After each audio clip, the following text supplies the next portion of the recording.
আল্লাহর দেয়া স্বাভাবিক সৃষ্টিকে যে এই নারীরা বিকৃত করলো, কিয়ামতের দিন আসামির কাঠগড়ায় দাঁড়াবে, ব্রু প্লাক করে, একেবারে ঐশ্বরিয়া রায় বানায় এমনি।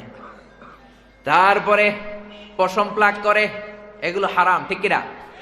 আবার অনেক মেয়ের মাথায় চুল কম, বিয়ের আগে মেয়ের মাথায় পরচুলা লাগায়, তারপরে ছেলের সামনে বসায়।